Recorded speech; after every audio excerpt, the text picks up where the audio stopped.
Good morning, students.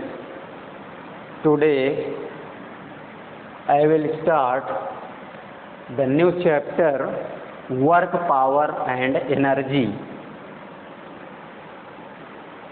आइए एक एक टॉपिक का स्टडी करते हैं। सबसे पहले work. Actual definition of work. What is work? Question is that what is work? क्या है वर्क? क्या होगी इसकी डेफिनेशन? तो work is done by an object when object displaced in the direction of force by the application of external force। माने कि किसी भी ऑब्जेक्ट में जब कोई एक्सटर्नल फोर्स अप्लाई किया जाता है तो वो फोर्स की डायरेक्शन में ही डिस्प्लेस होता है। तो फोर्स और डिस्प्लेसमेंट के डॉट प्रोडक्ट को हम क्या बोलेंगे?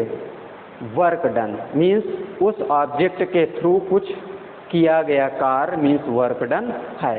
आप सिंपली ऐसे समझ सकते हैं, सपोज दैट ये एक हॉरिजॉन्टल सरफेस है और इस हॉरिजॉन्टल सरफेस में ये एक ब्लॉक है ऑफ मास m,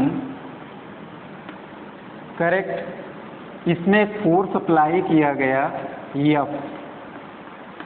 तो फोर्स की डायरेक्शन में ही ऑब्जेक्ट में ये डिस्प्लेसमेंट होता है। मास m है, ये फोर्स की डायरेक्शन ये थी, बॉडी डिस्प्लेस हुई कैसे? हॉरिजॉन्टली। फोर्स की डायरेक्शन क्या है? Horizontal means along x axis. तो work done represented by the formula F dot S, F dot S, correct. ये है W is equal to F dot S। In case कुछ ऐसे हमने फोर्स अप्लाई किया, ये एक हॉरिजॉन्टल सरफेस है, इस हॉरिजॉन्टल सरफेस में ए ब्लॉक ऑफ मास m ये रेस्ट पोजीशन पे है। जैसे ही इसको F force acting at an angle theta with the horizontal. अब इसमें हॉरिजॉन्टल से थीटा एंगल पर फोर्स अप्लाई किया गया तो ये बॉडी क्या हुई? मूव करने लगे, डिस्प्लेस हो गई। और जब ये बॉडी डिस्प्लेस हुई तो ये यहाँ पर आ गई, मास m। बॉडी में ये डिस्प्लेसमेंट है S। तो आप डेफिनीशन इसकी क्या लिखते हैं? Force into displacement in the direction of force. अब यहाँ पर देखिए, फोर्स जो एक्ट कर रहा है वो हॉरिजॉन्टल से थीटा एंगल पर एक्ट कर रहा है। तो इस फोर्स के कंपोनेंट हम फाइंड करते हैं। तो एक तो इसका ये वर्टिकल कंपोनेंट हो जाएगा और एक इसका ये हॉरिजॉन्टल कंपोनेंट हो जाएगा। It can be written as F cos theta, ये करेक्ट। और दूसरा ये हो गया आपका F sin थीटा। अब यहाँ पर देखिए, ये डिस्प्लेसमेंट हॉरिजॉन्टल हो रहा है तो work done by the object W is equal to F cos theta into S means force into displacement in the direction of force.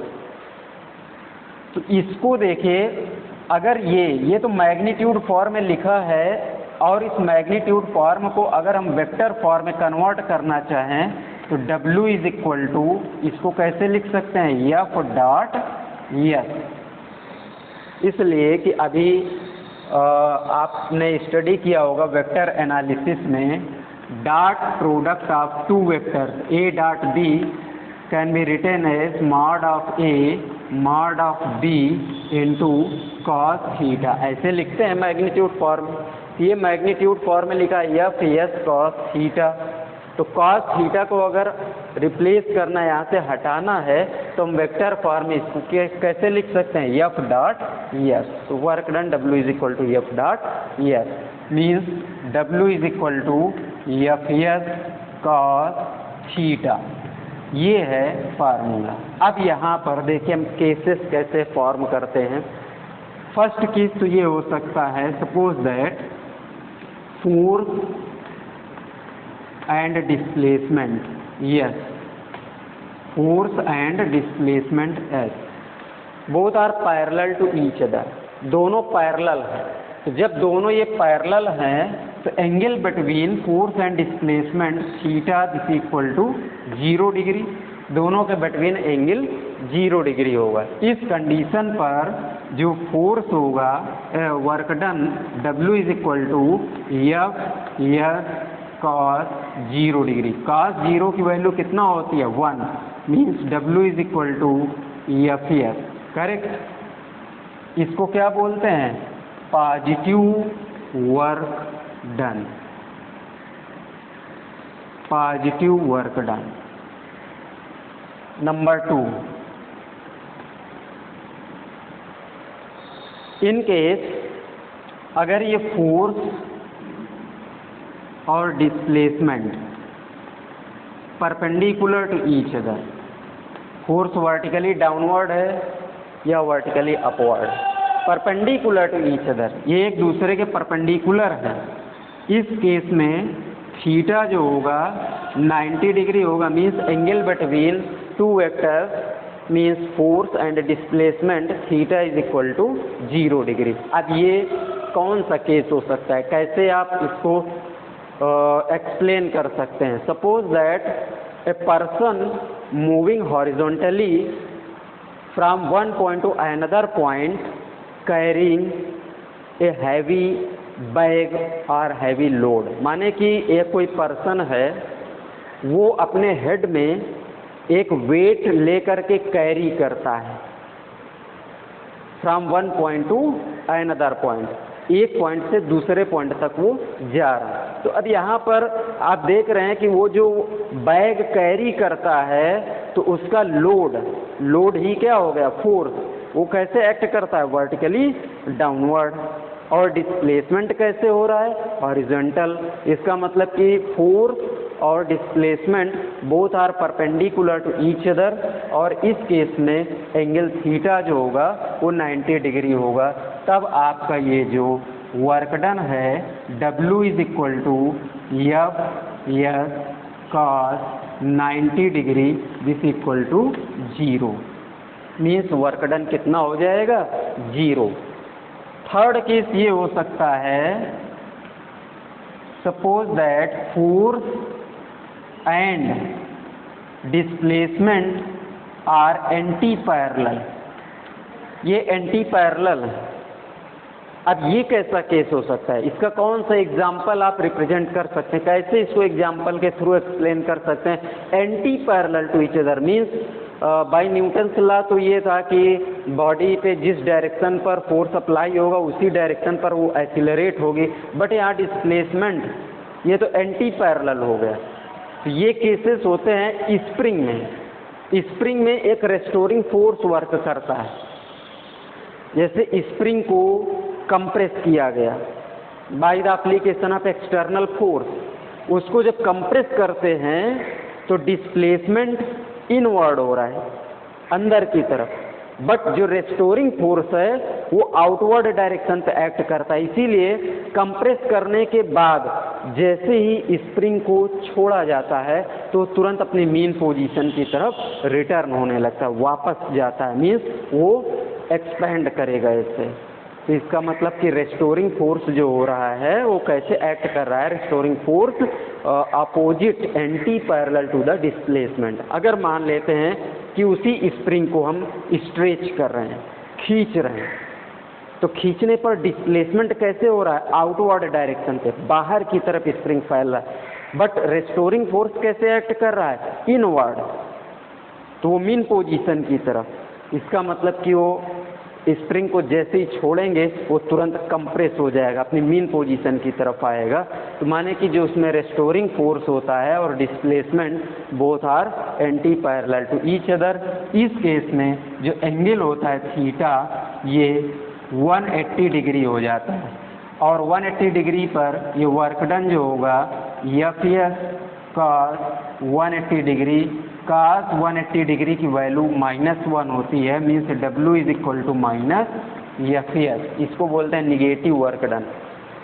ये positive work done, zero work done, negative work, correct. तो ये तो था एक आपने constant, माने कि किसी भी ऑब्जेक्ट के थ्रू जो वर्क डन है by the application of constant force, माने कि आपने कांस्टेंट फोर्स बॉडी में अप्लाई किया। अब वो पुल हो सकता है या पुश हो सकता है। अब यहाँ पर देखिए एक केस और आ सकता है, उसको देख लेते हैं। Work done by the variable force.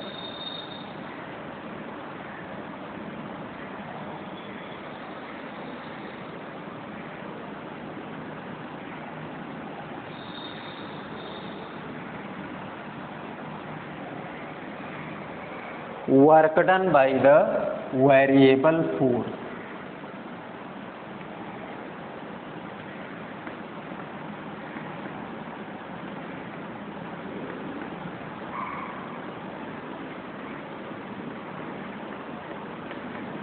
ये वेरिएबल फोर्स मतलब फोर्स का जो मैग्नीट्यूड है वेरी कर रहा है, बढ़ा रहे हैं, घटा रहे हैं, बढ़ा रहे हैं, घटा रहे हैं। एक ही ऑब्जेक्ट में माने कि जो फोर्स है उसका मैग्नीट्यूड वेरी कर रहा है, कांस्टेंट फोर्स नहीं है।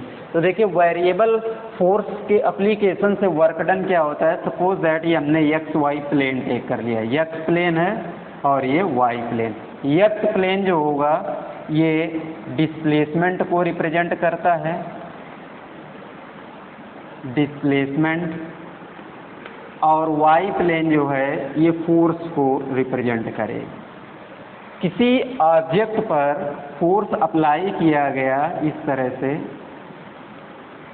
देखिए यहाँ पर फोर्स का मैग्नीट्यूड ये है, इसे परपेंडिकुलर ड्रा करेंगे, इधर ये आ गया, यहाँ से परपेंडिकुलर ड्रा करिए, देखिए वैरी कर रहा है ना, यहाँ से यहाँ आ गया, फोर्स बढ़ रहा है, इसके बाद फिर ये डाउनवर्ड जाएगा, मीन्स घटेगा फिर बढ़ेगा।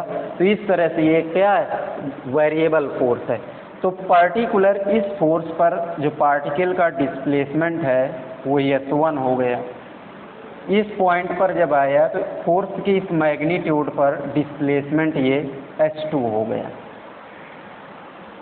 माने कि F1 फोर्स जब एक्ट कर रहा है बॉडी में तो S1 डिस्प्लेसमेंट है, जैसे ही फोर्स का मैग्नीट्यूड F1 से कन्वर्ट होकर F2 हो गया तो डिस्प्लेसमेंट H2 हो गया। तो इसमें जो वर्क डन होगा by the application of this variable force, area under the line, इस लाइन के अंडर जितना एरिया आएगा यही एरिया ही क्या रिप्रेजेंट करता है, magnitude of work done.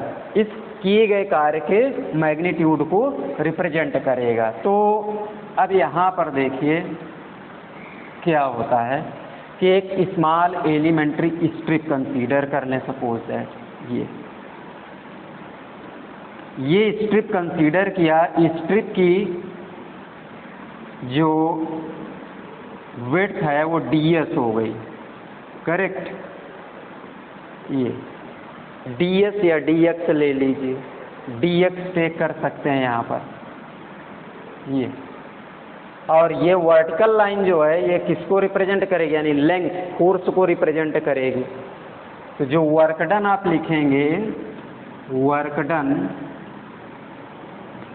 W is equal to integration of S1 to S2, इसका इंटीग्रेशन कर रहे हैं, इसको इंटीग्रेट कर देंगे स्ट्रिप को तो हमें overall area under the line ये पूरा मिल जाएगा।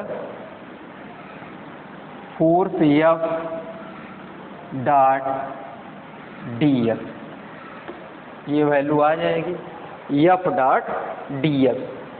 लोअर लिमिट S1 है, अपर लिमिट S2 है, करेक्ट, क्योंकि ये डेफिनेट इंटीग्रल है। S1 से S2 तक पार्टिकल डिस्प्लेस हो रहा है, means this is equal to, इसको सिंपली हम लिख सकते हैं एरिया ऑफ, ये पॉइंट ले लेते हैं ए बी सी डी, तो area of A B C D A, ये हो जाएगा इस स्ट्रिप का area A B C D A. तो this is the work done by the variable force. इस तरीके से आप इसको रिप्रेजेंट करते हैं मैथमेटिकली। ओके, आइए अब नेक्स्ट टॉपिक देखते हैं, power. What is power? Rate of doing work. क्या लिखते हैं इसको? Rate of doing work. Power, इसको बोलते हैं rate of doing work. Correct, called power. Power can be expressed as T equal to W by T. Means instantaneous power अगर आपको represent करना है तो इंस्टेंटेनियस पावर ये आपकी आएगी instantaneous power P is equal to dW by dt। ये work done है, फोर्स इंटू डिस्प्लेसमेंट, इसको आप लिख सकते हैं force into displacement F dx divide by dt। dx upon dt this is equal to, ये क्या होता है? dx by dt। ये है rate of change of displacement is called velocity v। This means that power p is equal to force into velocity. इसको आप ऐसे भी लिख सकते हैं, फोर्स इंटू वेलोसिटी। फोर्स और वेलोसिटी के प्रोडक्ट को हम क्या कहते हैं? पावर। अदरवाइज दूसरी डेफिनीशन हो गई, rate of doing work is called power. बहुत छोटा सा सिंपल जो है स्टेटमेंट है, इसको आप प्रिपेयर कर सकते हैं। आइए अब इसके बाद देखते हैं नेक्स्ट टॉपिक, एनर्जी।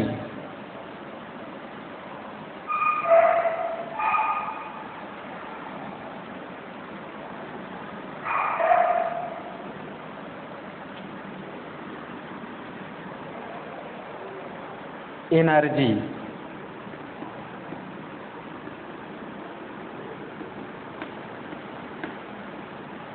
अब ये क्या है? एनर्जी को कैसे एक्सप्लेन कर सकते हैं? एनर्जी माने कि कैपेसिटी ऑफ डूइंग वर्क। देखिए इसका एक्सप्लेनेशन कैसे होता है। पावर को आपने एक्सप्लेन किया, रेट ऑफ डूइंग वर्क, और energy capacity of doing work is called energy.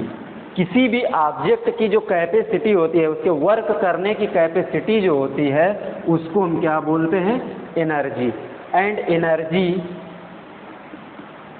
Classified as potential energy, ये मैकेनिकल सिस्टम में है, पोटेंशियल एनर्जी,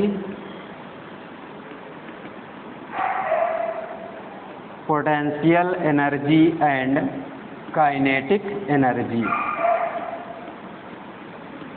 काइनेटिक एनर्जी।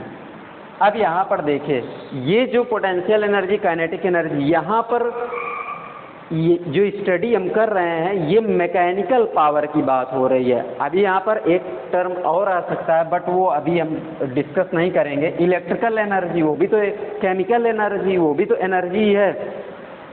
तो potential energy and kinetic energy. Potential energy का मतलब है energy associated by a particle with its rest position, माने कि कोई पार्टिकल रेस्ट पोजीशन में जितना एनर्जी कंटेन करता है, अपने इक्विलिब्रियम यानी कि स्टेबल कंडीशन में जितना एनर्जी होगी, उसकी energy associated by the particle, ये क्या होती है? Potential energy.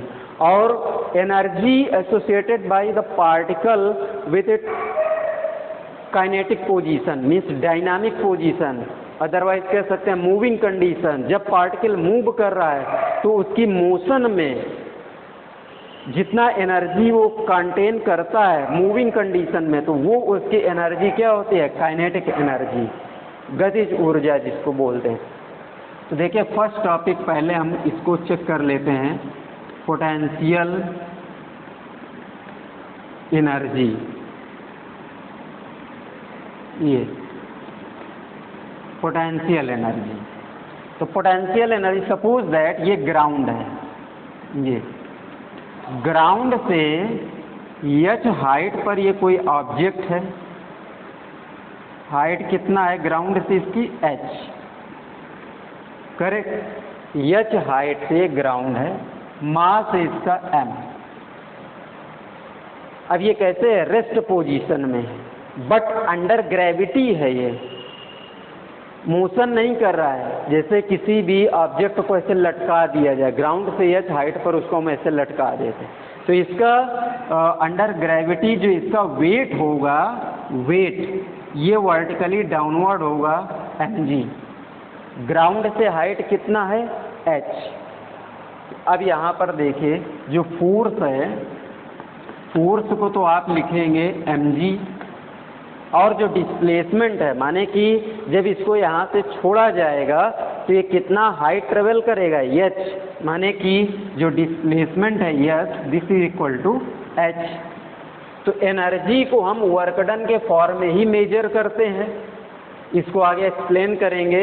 The rate of change in kinetic energy is called work done is equal to work done, माने कि जो काइनेटिक एनर्जी में किसी भी ऑब्जेक्ट की काइनेटिक एनर्जी या पोटेंशियल एनर्जी में जो चेंज आता है उसी को हम क्या बोलते हैं, वर्क डन। तो इसको हम किस फॉर्म में मेजर करते हैं, एनर्जी को वर्क के फॉर्म में मेजर करेंगे, तो इसको हम work done W is equal to F into S के फॉर्म में मेजर करेंगे। दोनों की डायरेक्शन सेम है, फोर्स और डिस्प्लेसमेंट, तो एंगल कितना हो जाएगा यहाँ पर, थीटा 0 डिग्री, तो ये आएगा आपका cos 0 degree, means work done W is equal to mg into h, cos 0 की वैल्यू 1 होती है, तो W is equal to mg h, माने कि potential energy P this equal to mg h, correct. ये है आपका पोटेंशियल एनर्जी। आइए अब इसमें चलते हैं काइनेटिक एनर्जी, इस टॉपिक को देख लिया जाए। काइनेटिक एनर्जी,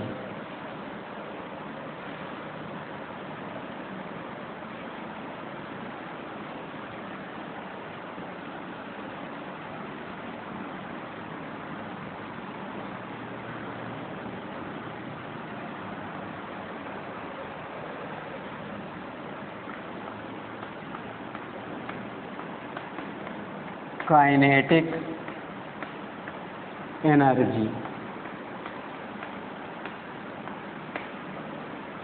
तो energy associated by the particle in it with its moving position, माने कि उसकी मूवमेंट कंडीशन में, उसकी मोशन में जितना एनर्जी जो है वो कंटेन करेगी, उस फॉर्म में जो एनर्जी होगी वो क्या बोलते हैं, उसको काइनेटिक एनर्जी। तो अब यहाँ पर देखिए, सपोज दैट ऑब्जेक्ट है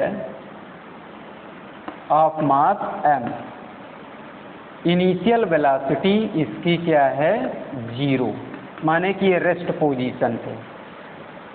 इसके बाद इसी ऑब्जेक्ट में जैसे ही फोर्स अप्लाई किया गया F, यहाँ पर ये फोर्स F अप्लाई किया गया, तो अब इसमें जो है मोशन होने लगी और इसकी वेलोसिटी u इक्वल टू 0 से चेंज होकर के क्या हो गई v।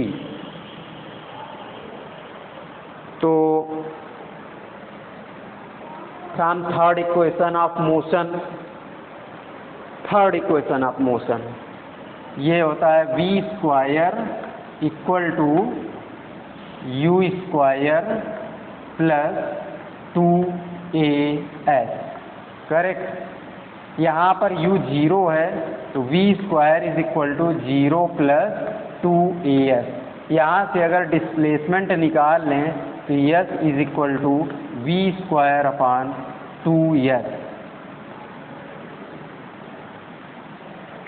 We square upon 2s। Correct. ये तो डिस्प्लेसमेंट मिल गया। अब यहाँ पर फोर्स ये जो दिया गया है, फोर्स इसका मास कितना है यम।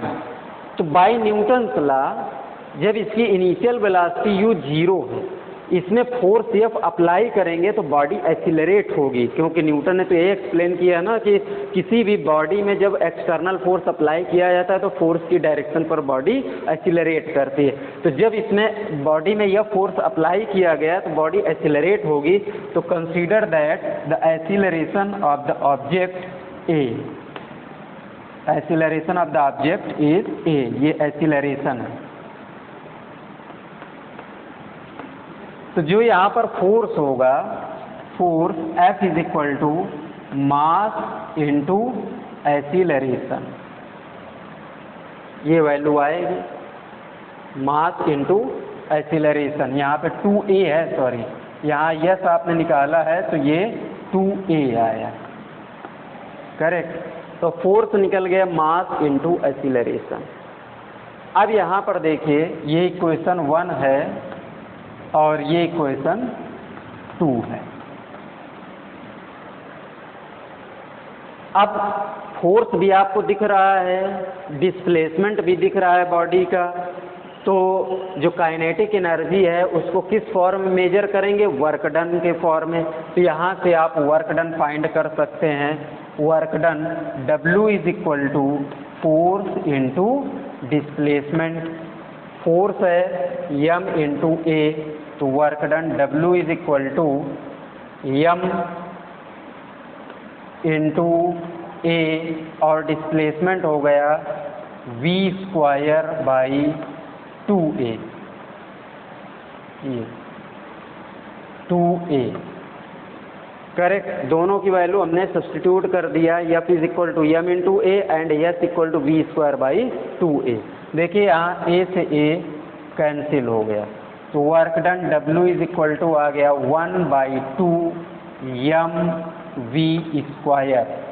Means kinetic energy of the particle, kinetic energy of the particle ke, this equal to half mv square. ये वैल्यू आपको दिख रही है। करेक्ट। इस तरह से आपने ये वर्क डन को एक्सप्लेन किया, power and kinetic and potential energy. अब यहाँ पर एक टॉपिक आता है कंजर्वेशन ऑफ एनर्जी। आइए उसको भी देख लेते हैं।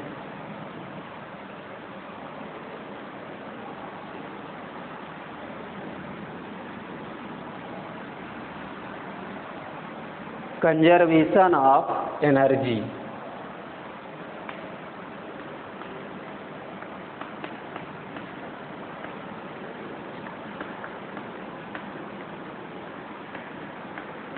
तो what is the conservation of energy?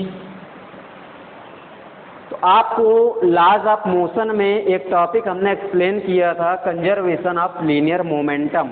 माने कि व्हेन टू बॉडी, जब दो बॉडी कोलाइड करती हैं तो momentum after collision this is equal to momentum before collision, means momentum is constant, this means that momentum is conserved.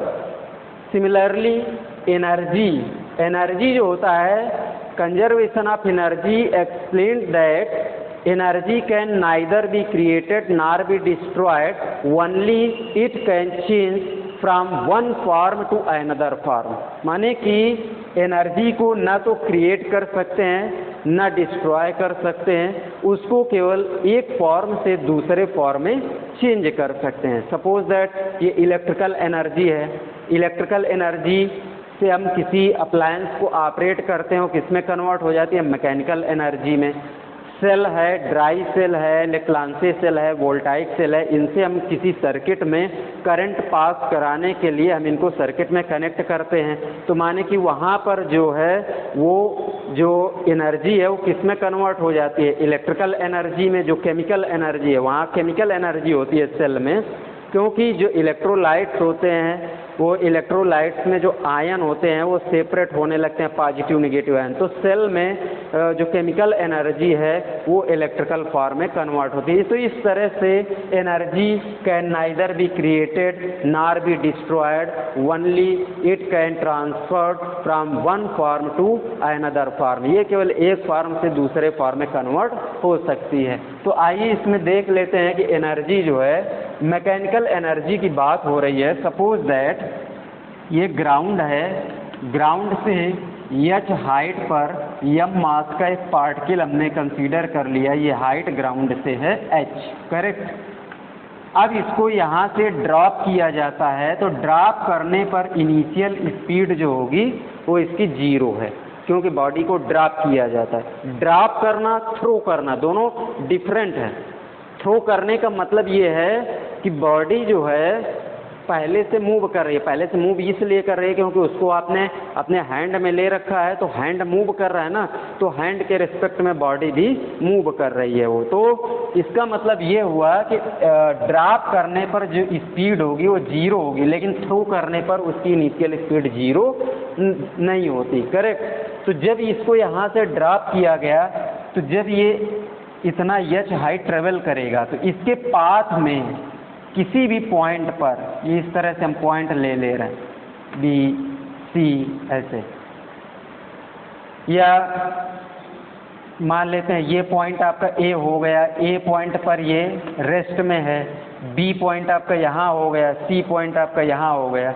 इस तरीके से ये नीचे आ रहा है। इसके पाथ में आप चाहे जितने पॉइंट कंसीडर करते जाइए, 1 2 3 4 5 6 इनफाइनाइट, जितने पॉइंट लेने, हर एक पॉइंट पर जो एनर्जी होगी वो कांस्टेंट होगी, माने टोटल एनर्जी। टोटल एनर्जी का मतलब कि उसमें kinetic energy plus potential energy, यही टोटल मैकेनिकल एनर्जी। उसकी total mechanical energy at each point is constant, वो सब पॉइंट पर सभी जगह कांस्टेंट होगी। तो इससे हम ये कह सकते हैं कि एनर्जी जो होती है वो कंजर्व होती है, करेक्ट। तो सपोज दैट जब पार्टिकल पॉइंट ए पर है, एट पॉइंट ए, यहाँ पर जो पोटेंशियल एनर्जी होगी वो mgh होगी, क्योंकि रेस्ट में है, ग्राउंड से हाइट कितना h, तो mgh। काइनेटिक एनर्जी जो होगी इस पॉइंट पर वो half mu square this equal to 0, since initial speed of this object is 0, तो काइनेटिक एनर्जी 0 है। तो टोटल एनर्जी यहाँ पर निकालेंगे, total energy at point A पर टोटल एनर्जी जो होगी E is equal to potential energy plus kinetic energy. तो E इज इक्वल टू ये आपका आएगा mgh plus 0 this equal to mgh। ये वैल्यू है, माने कि एनर्जी की टोटल वैल्यू पॉइंट ए पर mgh। अब जब ये पार्टिकल पॉइंट ए से डिस्प्लेस होकर के बी पर आ गया, तो सपोज दैट यहाँ से यहाँ तक ये डिस्टेंस कितना ट्रेवल किया, x। तो ये जो ग्राउंड से ये हाइट होगी वो h माइनस x हो जाएगी। तो जब ये x डिस्टेंस ट्रेवल किया, तो यहाँ पर B पॉइंट पर जब ये रीच करेगा तो यहाँ कोई वेलोसिटी होगी उसकी। तो एट पॉइंट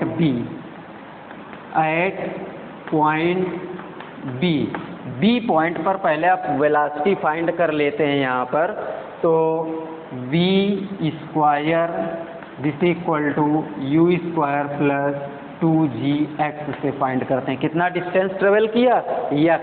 तो v square equal to u square plus 2gx means v square is equal to 0 plus 2gx, ये वैल्यू आ गई। तो यहाँ से आप kinetic energy at point B ये निकाल सकते हैं, half mv square this equal to half m into 2gx यहाँ पर 2 से 2 कैंसिल, तो काइनेटिक एनर्जी आपकी आ गई mgx।